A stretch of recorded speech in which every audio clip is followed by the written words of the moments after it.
दोस्तों, जैसे कि आपको पता है कि इडियम्स और फ्रेजेस कितने इंपॉर्टेंट रोल प्ले करते हैं एग्जामिनेशन में।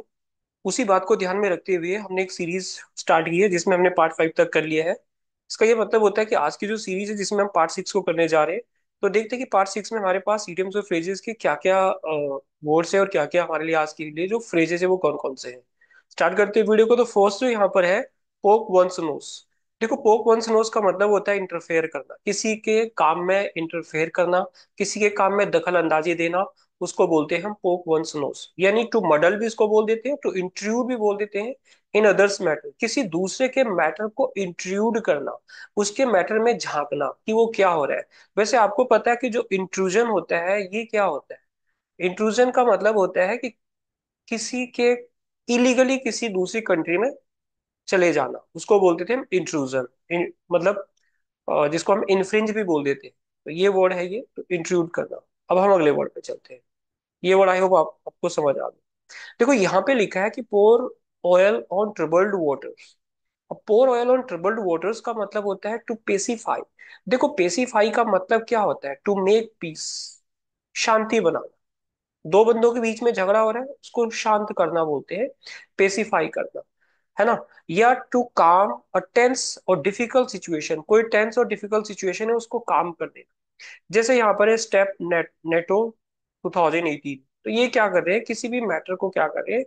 मतलब पेसिफाई कर रहे हैं उसको, है ना, काम डाउन कर रहे हैं। अपीज भी बोल देते हैं। अपीज का मतलब क्या होता है कि टू सूद और टू मेक लेस एंग्री, किसी को थोड़ा सा खुश कर देने को भी बोलते थे हम। अपीसमेंट आपने जरूर सुना होगा, तो उसको भी हम बोलते हैं। अगला वर्ड है यहाँ पर, रेन कैट्स एंड डॉग्स। देखो, इट इज बोलते हैं it is raining cats and dogs. It is raining cats and dog का मतलब क्या हो गया? Raining heavily. तो उसको बोलते हैं जब बहुत ज्यादा बारिश होती है तो उसको बोलते हैं रेनिंग कैट्स एंड डॉग्स। जैसे आपको यहाँ पर दिख रहा है ना, बहुत तेज बारिश हो रही है।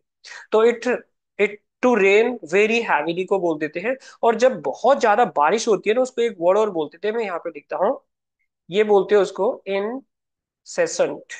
आपने जरूर सुना होगा, इनसेसेंट भी इसको बोल देते हैं। और इनसेसेंट का मतलब क्या होता है? इनसेसेंट का मतलब होता है जब कोई चीज कंटिन्यूअसली चल रही हो, तो आप इसको कंटिन्यूअसली भी बोल सकते हो। जिसको आप हिंदी में क्या बोल देते हो? एक वर्ड आपने सुना होगा, मूसलाधार बारिश। सुना है? तो जो मूसलाधार होती है ना, उसी को बोल देते हैं मूसलाधार बारिश। उसी को बोलते हैं हम इंसेसेंट, या उसी को बोलते हैं हम रेनिंग कैट्स एंड डॉग्स। अगले वर्ड पे चलते हैं, रेनी डे। देखो जैसे रेनी डे में यहाँ पर क्या दिख रहा है? जैसे ये कुछ सेविंग कर रही है। तो सेविंग क्यों कर रही है? क्योंकि फ्यूचर के लिए कर रही होगी ऑब्वियसली, है ना। तो फ्यूचर नीड के लिए हम जब कोई सेविंग करते हैं उसको बोल देते हैं रेनी डे। यानी saving for a time of future necessity, जब हमें फ्यूचर में जरूरत पड़ेगी तो उसके लिए जो चीजें हम बचा के रखते हैं उसकी बोलते हैं हम रेनी डे। देखिए, आपने काफी जो हिली एरियाज देखे ना, तो हिली एरियाज में क्या होता है कि जो लैंडस्लाइड्स का ज्यादा मतलब वनरेबिलिटी रहती है। तो उस कंडीशन में वो क्या लोग क्या करते हैं अपने लिए फ्यूचर के लिए, जो भी उनके जो स्पेशली जो लद्दाख वाले रीजन में होता है, वो अपने लिए बचा के रखते हैं चीजों को। मतलब स्टोर करके पहले ही रख देते हो जो उनके फूड एंड फोडर्स होते हैं। इसलिए रखते हैं कि ताकि अगर बारिश का टाइम आए या बरसात का टाइम आए तो रोड ब्लॉक हो जाए, या नेटवर्क का कोई भी सिस्टम है, कनेक्टिविटी है, वो डिसकनेक्ट हो जाए, तो उनके लिए कम से कम राशन तो रहेगा खाने के लिए। तो उसी को हम क्या बोल देते हैं?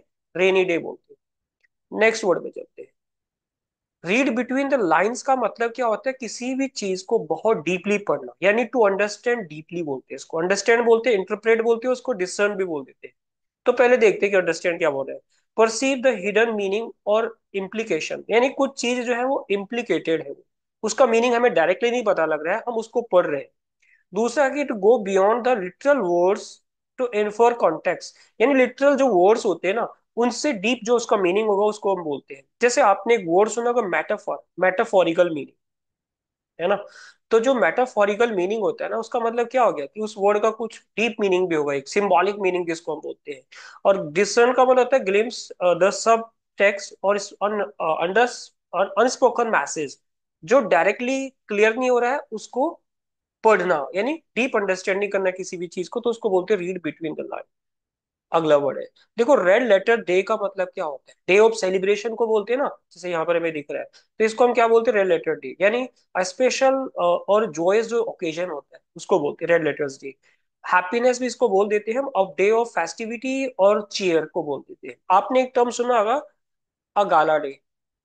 तो गाला डे का मतलब होता है डे ऑफ सेलिब्रेशन, जब बहुत ज्यादा हम खुशी मनाते हैं तो उसको बोल देते हैं हम रेड लेटर्स डे।